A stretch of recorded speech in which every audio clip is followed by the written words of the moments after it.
Bueno, hoy vamos a continuar con el estudio de nuestra serie de salmos, de Tehilim, alabanzas, que van desde el Salmo 121.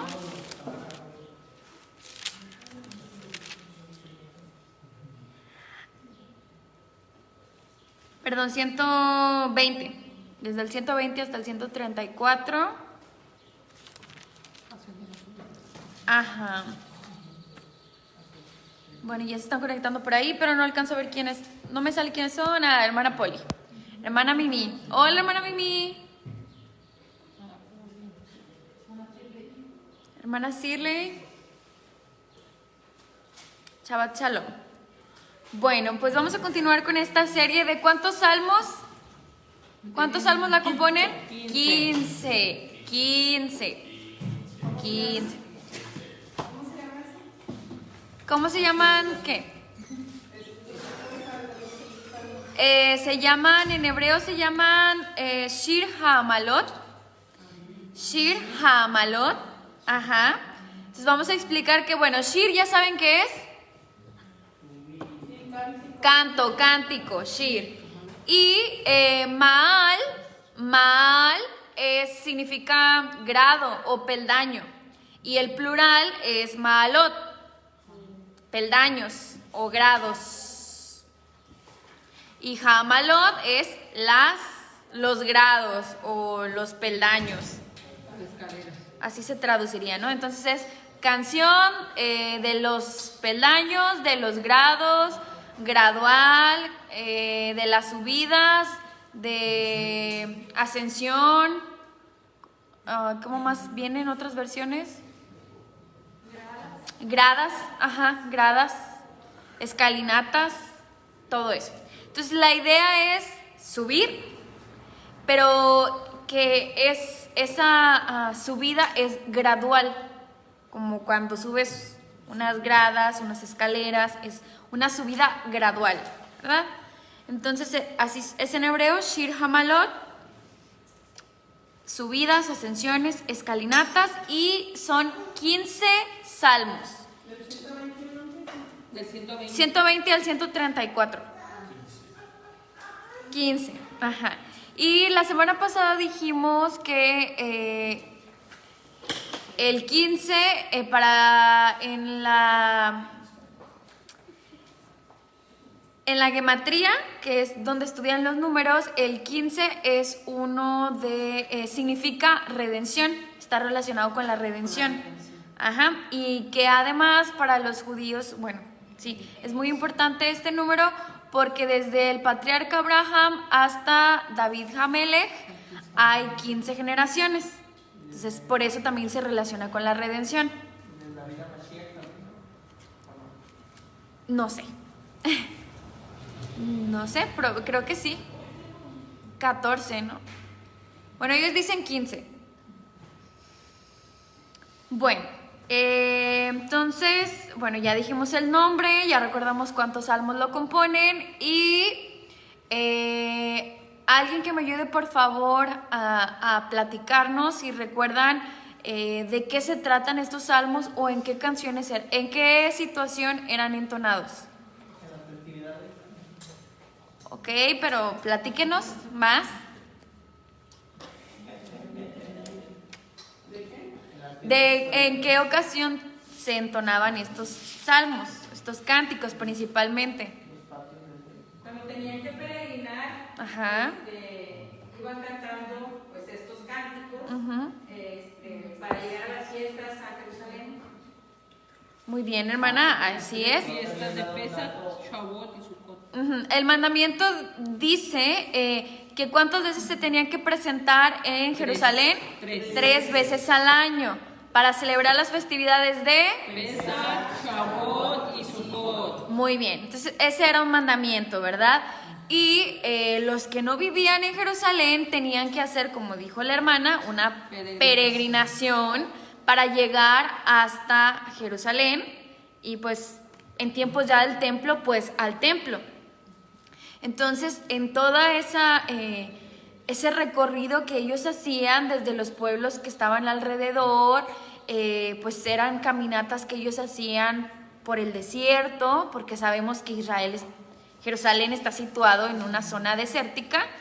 Entonces, pues ellos, venían muchas personas, venían niños, ancianos, familias completas, y pues era una experiencia muy bonita porque venían cantando, danzando, pero pues además sí era muy bonito, pero también había algunos riesgos, ¿verdad?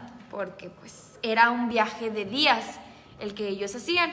Entonces implicaba un esfuerzo físico importante, pero además del esfuerzo físico hemos dicho que esto tiene un simbolismo de la cuestión espiritual. Entonces ellos creían que había un avivamiento, una ascensión, una subida espiritual que está simbolizada en estos salmos.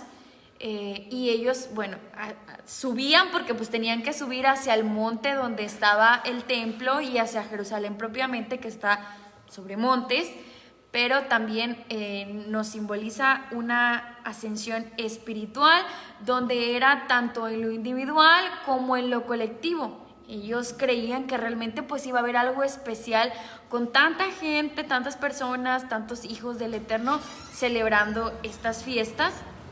Entonces hemos visto imágenes de cómo se pone Jerusalén, tantas personas que hay cuando hay estas celebraciones. Entonces nos podemos dar una idea. Y hasta hay una frase, ¿no?, en Sukkot que dice que no has conocido realmente el gozo si nunca has estado en una fiesta de Sukkot en Jerusalén. Entonces realmente pues era una experiencia muy bonita. Y principalmente se cree que se entonaban en estas ocasiones, pero también lo conectan con la salida de Egipto hacia la tierra prometida, y también con el regreso del cautiverio de Babilonia, cuando regresan los que estaban cautivos a Jerusalén. Cuando se emite este edicto, también lo relacionan con estos salmos. Entonces ya hemos visto algunos, ya hemos comentado el contexto bajo el cual se entonaban, que tiene varios autores. Algunos aparecen como desconocidos, otros aparece David, por ejemplo, como los que vimos la semana pasada. Y los que escribió David, se cree que los escribió también para la inauguración del templo, porque pues él tuvo este proyecto en su mente, pero él no lo vio finalizado. Entonces algunos de estos salmos él los preparó, se cree, para que se entonaran en la inauguración del templo. Y bueno, esos son algunos datos que hemos comentado, que ya hemos aprendido, y también estamos tratando de situar pues cada uno de estos salmos en ese contexto, y vimos cómo desde el principio ellos como que parece que van relatando todo su viaje y cómo salían y se lamentaban de no vivir en Jerusalén y de la situación moral que existía en las ciudades en donde ellos habitaban, que ellos no se sentían que pertenecían a esos lugares donde residían. Estaban ahí, pero no se sentían parte de. Y después vimos que pues en todo este viaje ellos creían que el Eterno los iba a llevar con bien, y veíamos por ejemplo en el Salmo 121 que decía: alzaré mis ojos a los montes, porque iban emprendiendo ese viaje y veían todavía a lo lejos las montañas de Jerusalén, de Israel, pero sabían que el Eterno los iba a llevar con bien hasta allá. Y luego el regocijo que en el Salmo 122 que dice: yo me alegré con los que decían, a la casa del Eterno iremos, porque pues iban muy contentos a celebrar estas fiestas. Y todo lo que ellos relatan en estos salmos está relacionado bajo ese contexto. Y después pues en los siguientes salmos que vimos, 123, 124 y 125, pues parece que esos salmos ya nos hablan de cuando ya llegaban a Jerusalén. Y también dijimos que cuando ya llegaban al templo, se cree que había 15 escalones o había 15 escalones del patio de las mujeres al patio de los levitas, donde los levitas entonaban alabanzas, y cuando ya iban en esa, pues cerca del templo, en cada uno de esos escalones entonaban con mucha alegría y con mucho gozo cada uno de estos 15 salmos. Y por eso también se llaman cantos de las subidas, haciendo referencia a esto. Así es. Bueno, entonces, bajo ese contexto es que vamos a seguir con el estudio del Salmo 126 que nos corresponde hoy. Hoy solo vamos a estudiar uno y son 6 versos.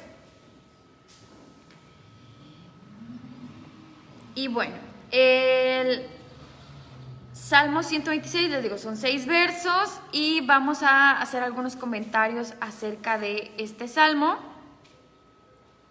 ¿Y quién nos quiere ayudar con la lectura? Vamos a pedir al pastor que nos ayude a leerlo, si lo tiene por ahí. Cuando el Señor hiciere tornar la cautividad de Sión, seremos como los que sueñan. Entonces nuestra boca se henchirá de risa y nuestra lengua de alabanza. Entonces dirán entre las gentes: grandes cosas ha hecho el Señor con estos. Grandes cosas ha hecho el Señor con nosotros, estaremos alegres. Haz volver nuestra cautividad, oh Señor, como los arroyos en el austro. Los que sembraron con lágrimas, con regocijo segarán. Irá andando y llorando el que lleva la preciosa simiente, mas volverá a venir con regocijo, trayendo sus gavillas. Muy bien. Entonces vamos a hacer algunos comentarios de estos 6 versos. ¿Escucharon alguna palabra que se repitió por ahí por lo menos 2 veces? Gozo. Ok, gozo. ¿Cuál más? Gozo es una palabra clave. ¿Y una más? Cautividad. Cautividad. Muy bien, hermana. Gozos también son 2 veces. Ok. Gozo, grandeza, muy bien. Y cautividad. Ok. Entonces, esta es una palabra importante. Cautividad es precisamente con eso que comienza el verso. Dice, cuando Yahweh, mi versión dice, restaure de la cautividad, haga volver de la cautividad. Dicen algunas otras versiones, creo que la BIN dice, haga cambiar la suerte de Sión. Sí, habla de que haga cambiar la suerte, restaure, haga volver de la cautividad. Entonces la primera pregunta sería, ¿quién envió a Israel a la cautividad? El Eterno, ¿verdad? Las primeras 3 palabritas de ahí nos dicen que el Eterno es quien tiene que hacer volver al pueblo de la cautividad. Entonces, Él lo tiene que hacer volver, o como dice la versión BIN, cuando haga cambiar su suerte. O sea, sí, hablando de que pues lo que le estaba aconteciendo al pueblo de Israel era porque el Eterno así lo había determinado. Entonces, cuando haga cambiar su suerte, entonces como que pues, como si la suerte no existe, ¿verdad? Es el Eterno mismo quien obra y quien decide lo que va a suceder pues con cada uno de nosotros, pero pues principalmente con su pueblo santo, sagrado, apartado. Entonces el Eterno envió a Israel a la cautividad. Ahora, ¿a qué cautividad se refiere? Ok, el de Babilonia, dice la hermana. El cautiverio Babilonia. Sí, el cautiverio de Babilonia. Entonces sabemos que el imperio Babilonia llevó cautivo a el pueblo de Israel y no es que regresan hasta cuándo. Ok. ¿Después de qué? ¿Qué pasó? ¿Cómo volvieron? A ver, estos que se saben toda la historia. Con el rey Darío. No. Pues era un rey persa. Sí. Ciro. Ajá. Sí.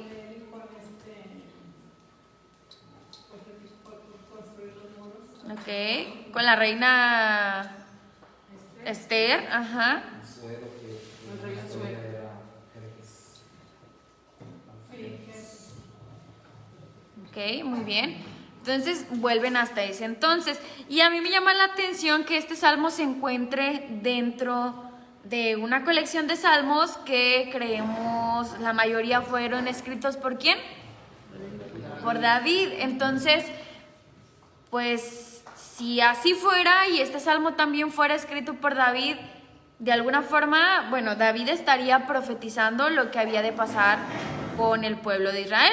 Porque pues para el tiempo que él era rey, pues claro que esto no había pasado. Israel iba a ser exiliado pues después, ¿verdad? Años más tarde, con los siguientes reyes que vinieran. Entonces esto no había sucedido. Y a mí me hace preguntarme, ¿será que si David escribió este salmo estaba profetizando lo que iba a suceder con el pueblo? Probablemente sí. Probablemente, como ya hemos visto, realmente el rey David, el Eterno, le reveló muchas cosas. Hemos visto muchos salmos proféticos que hablan de lo que iba a acontecer con el pueblo, incluso hablan mucho acerca de Mashiach.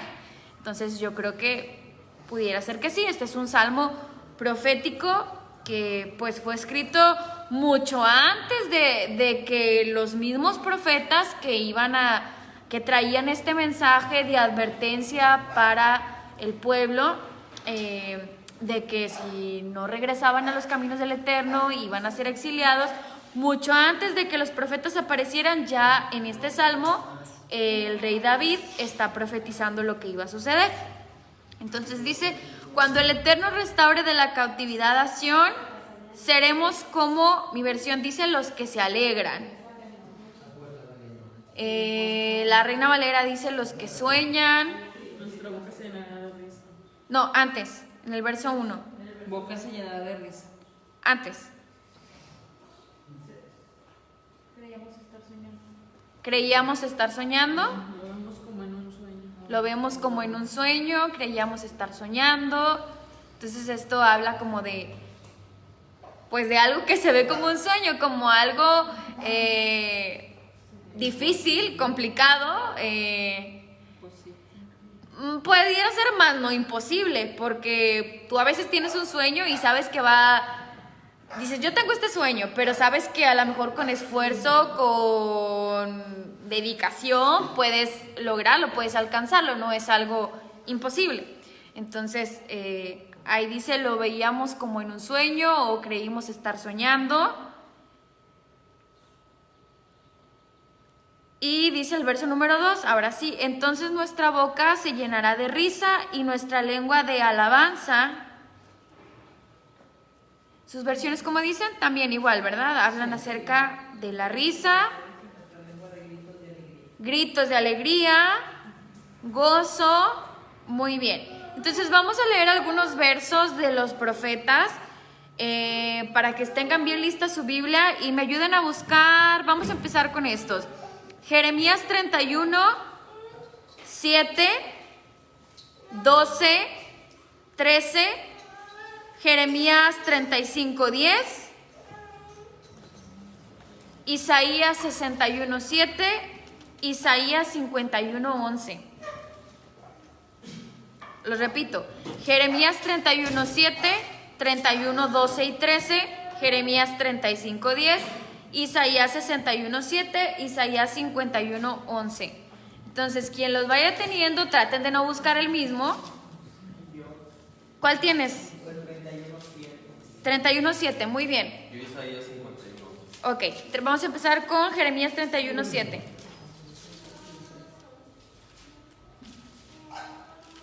Léelo.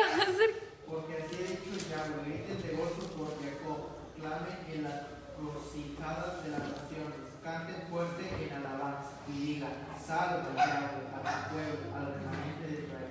Continúa con el 12 y 13, ya que estoy ahí. Vendrán y cantarán en las cumbres de Sión, radiantes por la bondad de Yahweh, por el grano, el vino nuevo, el aceite y las crías de las ovejas y del ganado. Su vida será como huerto regado, nunca más volverá a la y deseo. Entonces las doncellas danzarán alegremente, jóvenes y ancianos juntamente.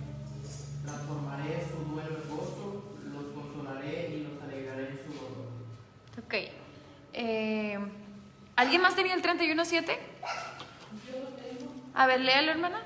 Así dice Yahweh, gritad jubilosos por Jacob, gritad con alegría ante la cabeza de naciones, haced oír, alabad y decir, Yahweh ha salvado su pueblo, el resto de Israel. Muy bien. Entonces, si se fijan, en ambos versos que leyeron, las palabras clave ahí son como un gran grito de júbilo, un gran grito de gozo, alabanza, prorrumpan en alabanza. ¿Ok? ¿Alguien tiene Jeremías 35:10?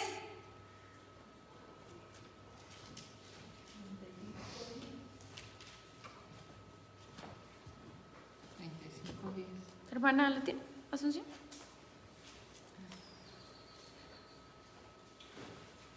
El siguiente va a ser Isaías 61:7.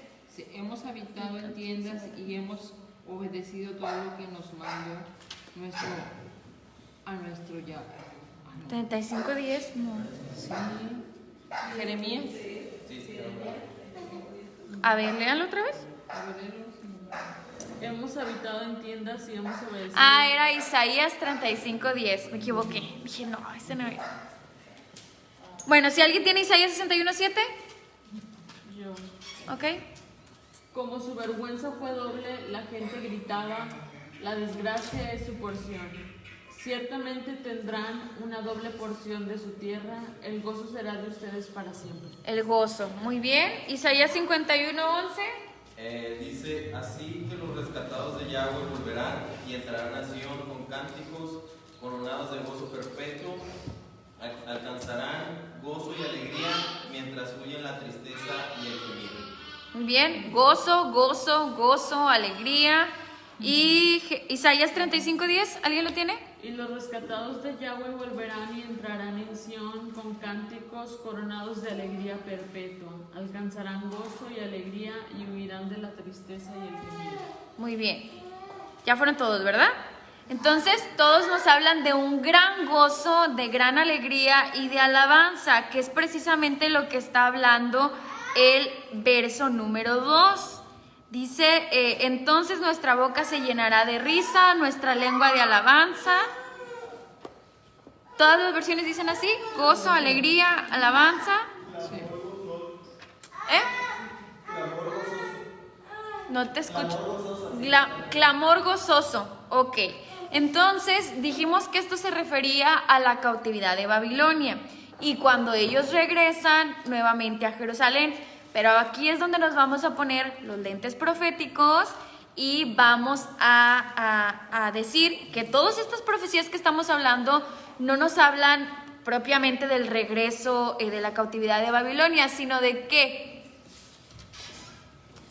este gran gozo, esta gran alegría, ok, entonces del regreso del cautiverio final o del exilio final, del segundo éxodo y de la entrada a donde dice que van a entrar a Sión, está hablando pues de la entrada a la Nueva Jerusalén, ok, entonces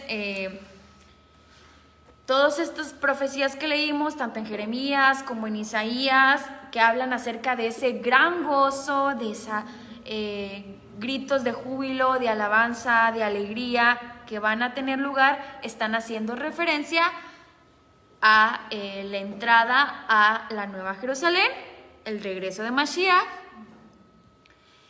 y cuando va a terminar, pues el fin del exilio que hasta ahora estamos pues viviendo.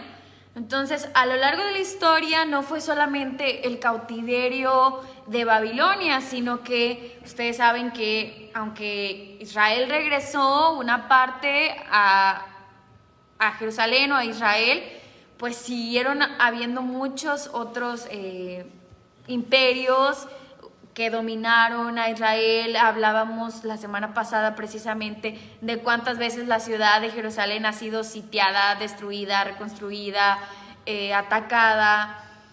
Y bueno, hasta ahora mismo sabemos nosotros que continúa ese exilio, que continúa esa dispersión. Nosotros mismos somos parte de esa dispersión que ha existido desde que Israel se creó como nación y hasta nuestros días. Entonces, este salmo nos está hablando del fin del cautiverio o del exilio final, ya para entrar a la Nueva Jerusalén.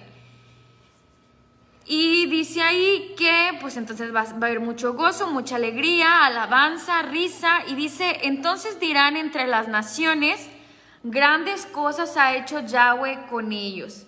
Entonces nos habla de que las naciones van a reconocer lo que el Eterno está haciendo con Israel. Y alguien por favor que me ayude a buscar Zacarías 8, versos 22 y 23.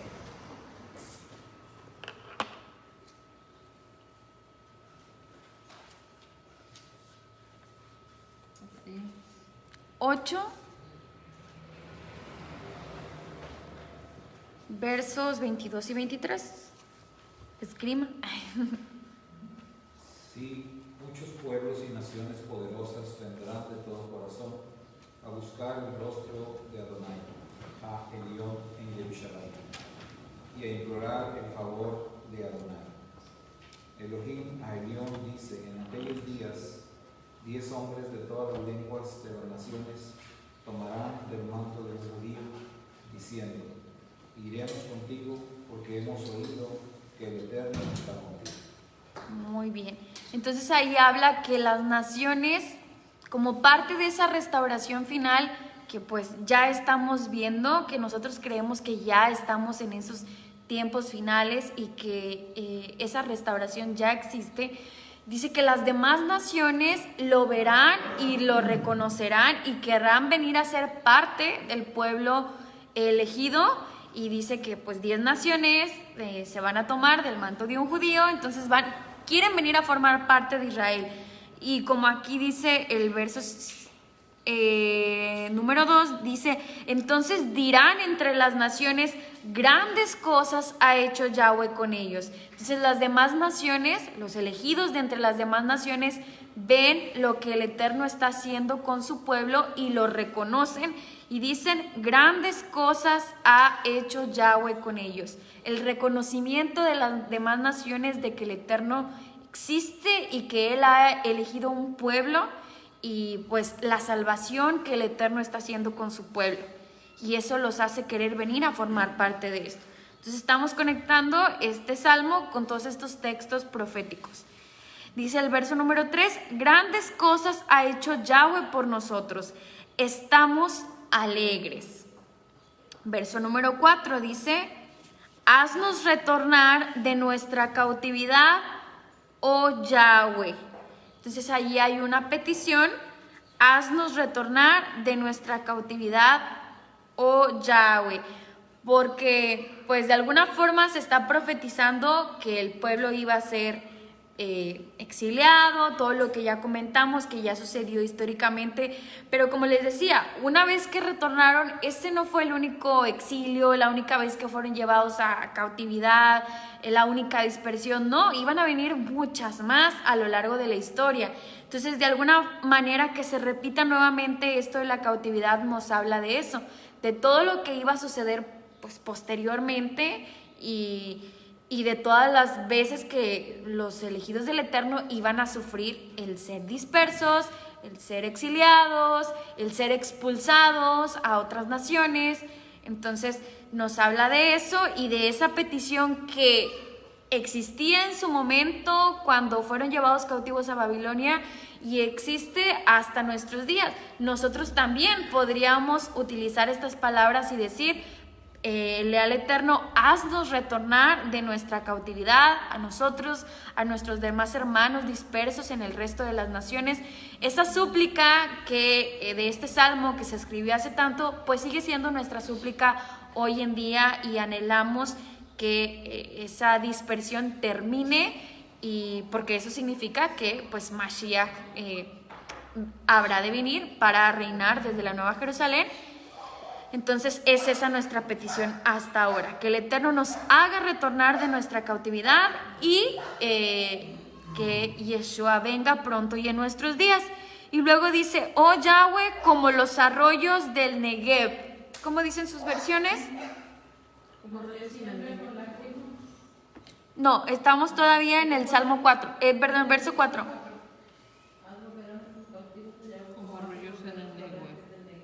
En el Negev. Hermanos, a ver, ¿a quién sabe qué es el Negev? El Negev es un desierto. No, es un... hacia el sur.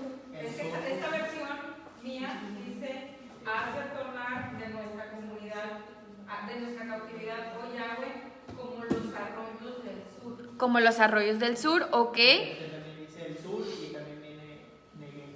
Ok, bueno.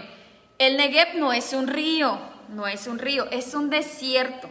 Ok, es un desierto que, como dicen, está hacia el sur. Entonces, es un desierto que ustedes lo pueden buscar por ahí. Literal, es un desierto, así como nos lo imaginamos.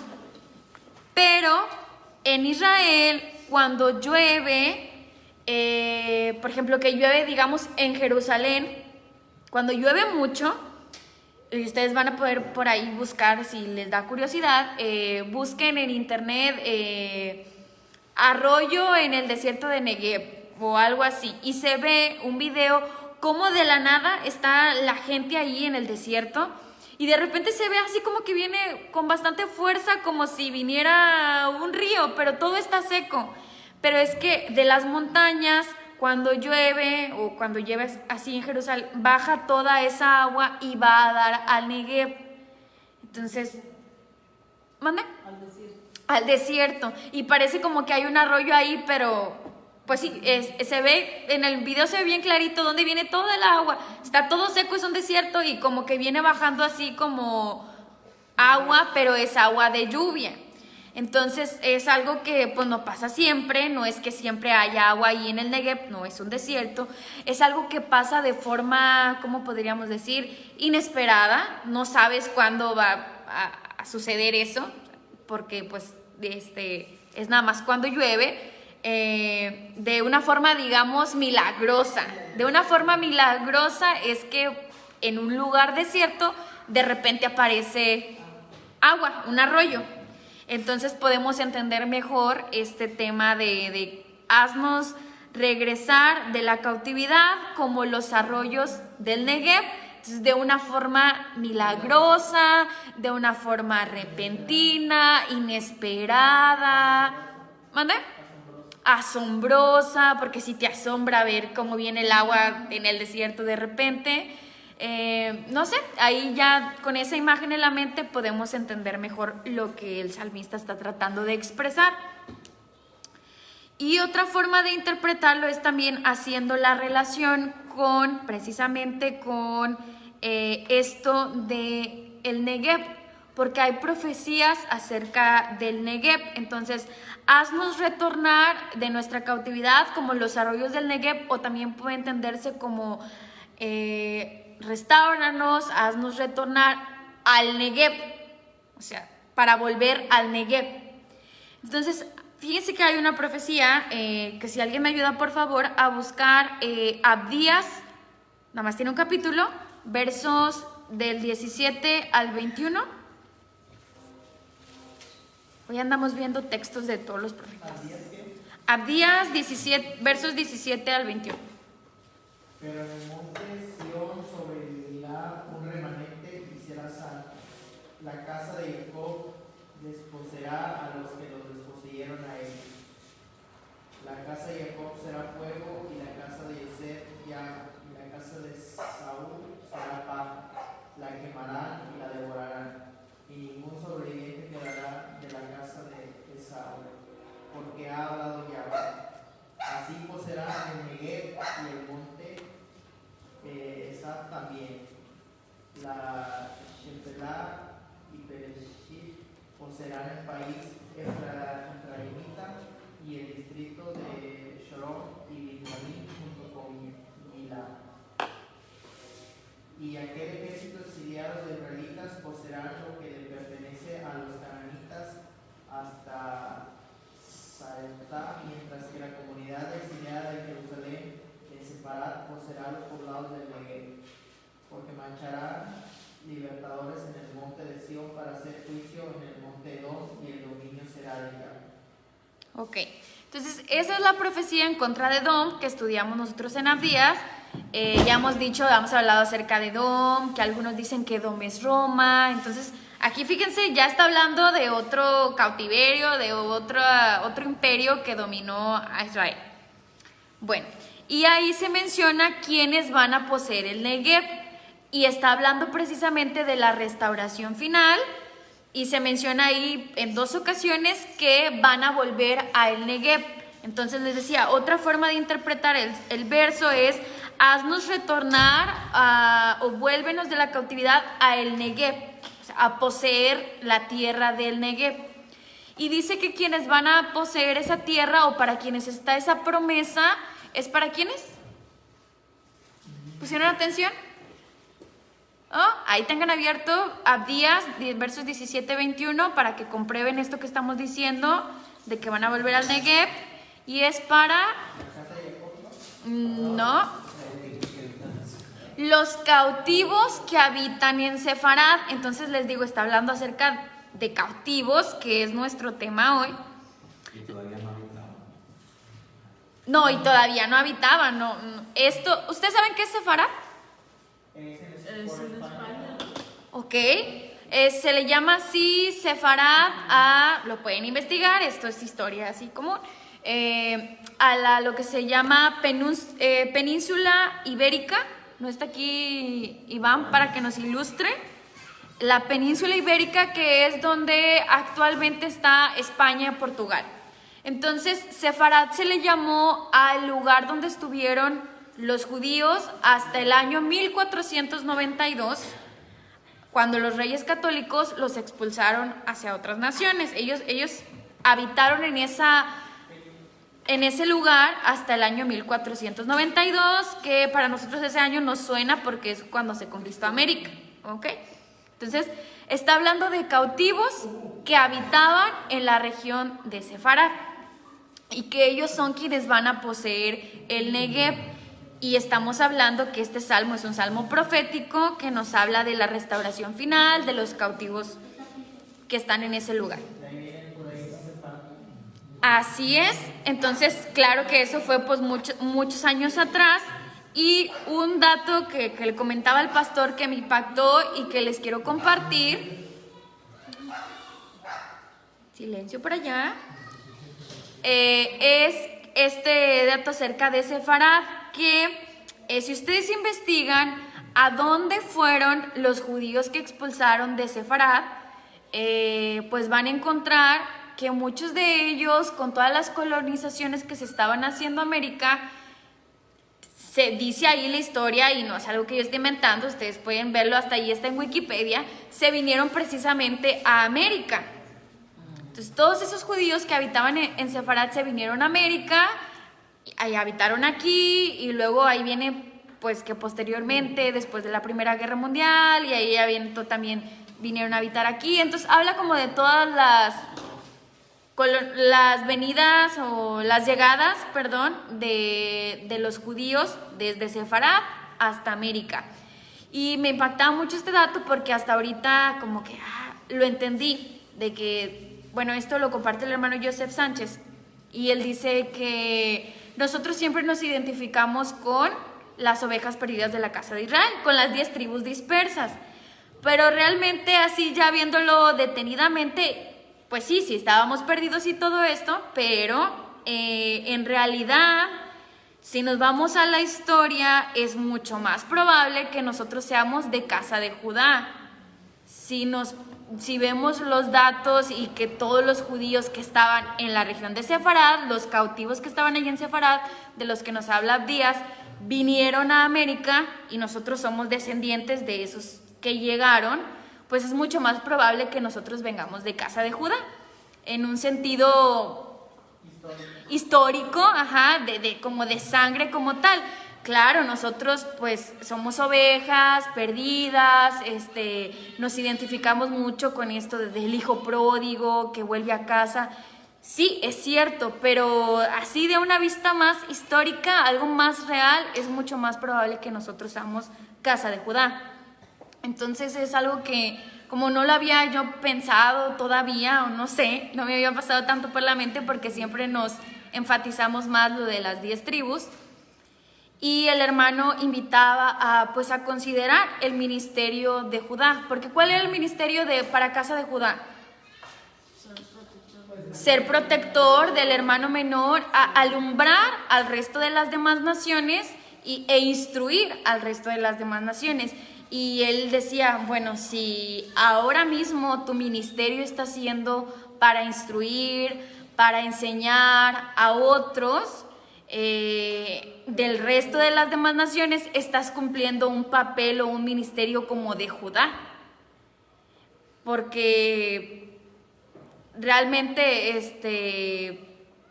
sí, es como el ministerio que uno está cumpliendo, el ver por sus otros hermanos, ¿verdad? Entonces es un dato o algo que no lo había considerado y me impactó, y él lo relacionaba también con esto de lo que habla aquí, del Negev, y como los que van a poseer esa tierra, o la promesa que hay para ellos, para los que van a tener esa tierra del Negev, es para los cautivos que habitaban en Sefarad, y esos cautivos de Sefarad vinieron a dar América, pues es muy probable que haya una relación con nosotros en cuanto a ser descendientes de esos cautivos de Sefarad, y que de alguna forma podemos hacer pues de nosotros esta promesa. Entonces ya cuando estamos leyendo este verso que dice, haz retornar nuestra cautividad, vuélvenos hacia el Negev, es que de alguna forma estamos pidiendo, pues sí, esta restauración y que podamos poseer esa tierra, y pues ahí nosotros entramos como parte de esos descendientes de los cautivos de Sefarad.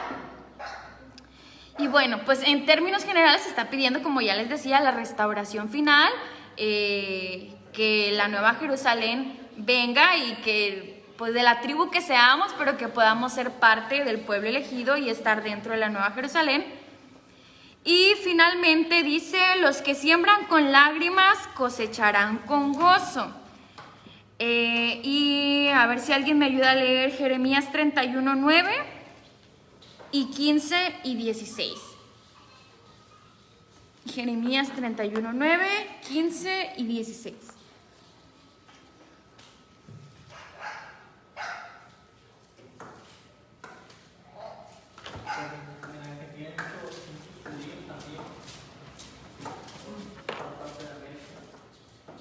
¿Mande? Eso que decían de los judíos que venían de Sefarad, pues muchos se quedaban en Argentina, otros en México, en Chile también hay muchos judíos. Ah, bueno, sí, pero ya posterior a las guerras mundiales, muchos años después. Pero primero pues venían en las colonizaciones que se hacían hacia acá, pues todavía no eran como países como tal, ¿verdad? Eso pues fue años más tarde. Ya tienen algo. Y yo los traigo de vuelta con consolación, causándolos alojarse por arroyos de agua sobre sendas allanadas, porque yo soy un padre para Israel, y Efraín es mi primogénito. 15 y 16. Una voz se oye en Ramá, lamento y en lecho. Es Rachel que no cesará de llorar por sus hijos, porque ya no están vivos. Así dice Adonai el Eterno, detén tu llanto y tus ojos de lágrimas, porque tu trabajo será recompensado. Ellos regresarán de la tierra del enemigo. Ok, entonces ahí también esto de las lágrimas y luego el gozo está haciendo referencia al regreso de los cautivos, ¿verdad? Y lo vemos, por ejemplo, en ese verso donde primero habla que con lágrimas, con tristeza, fuimos esparcidos, y ahí dice que Raquel llora por sus hijos, y luego dice que que se alegre, que tenga gozo, porque van a volver desde los lugares donde están dispersos. Entonces todos estos versos están haciendo conexión con las profecías de Isaías, Jeremías, Abdías, Zacarías. Hemos visto varios profetas acerca del regreso final del cautiverio. Y finalmente, verso 6 dice, el que lleva la semilla ciertamente va caminando y llorando, pero el que trae la gavilla ciertamente viene con regocijo. A ver, ¿quién nos explica? Está así como que medio complicadito el verso. Pero bueno, de alguna forma está hablando acerca de Israel, acerca de lo mismo, ¿verdad? Donde dice el que... O sea, es que aquí dice el que lleva la semilla. ¿Sus versiones? El que va llorando, ¿qué? El que lleva la semilla. Es una figura del Mashiach. Ah, sí. Sí, es una... algunos tratan de explicarlo como que está hablando de Israel y de los sufrimientos de Israel y que pues hay que llorar, hay que sufrir todo lo que el pueblo de Israel ha sufrido durante todos estos cautiverios, pero bueno, que finalmente el gozo vendrá. Pero esto también, realmente el significado más profundo es una figura de Mashiach. Mashiach mismo habló de él en Juan 12, 23 y 24, hablando de él como un grano o como una semilla, diciendo que era necesario que el grano cayera en tierra, haciendo referencia a su muerte, para que produjera fruto, ¿verdad? Dice. Entonces él mismo habla de él como una semilla, un grano. Entonces aquí está haciendo referencia a que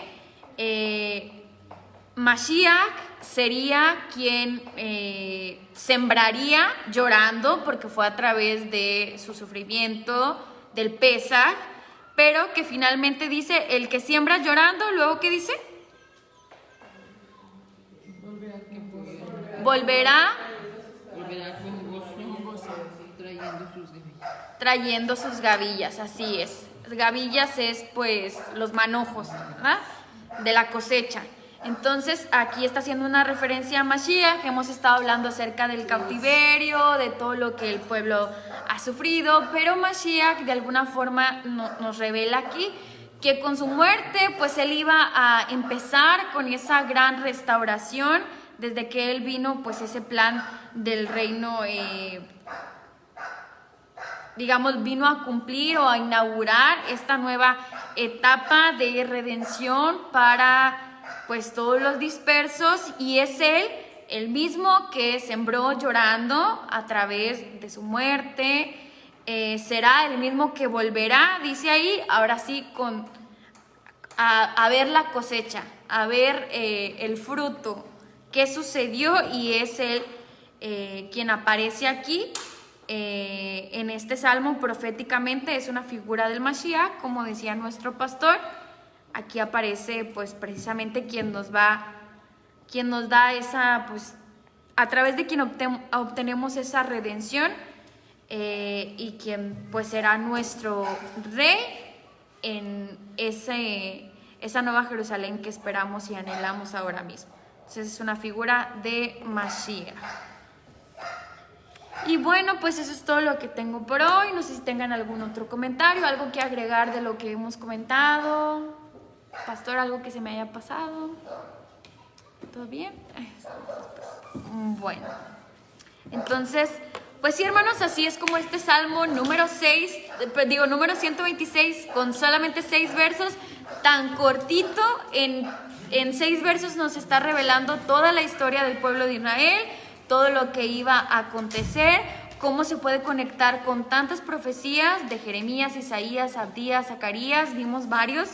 Oseas también lo hubiéramos podido conectar.